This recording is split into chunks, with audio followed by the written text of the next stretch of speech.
બહેનોના અભ્યાસ માટે સંઘર્ષની શરૂઆત કરી હતી માતા સાવિત્રીબાઈ ફૂલે.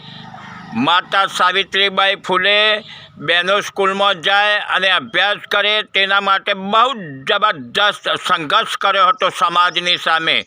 નહીં કે કોઈ સરસ્વતી દેવી, તંબુરાવાળી સરસ્વતી દેવીએ નહોતો કર્યો સંઘર્ષ.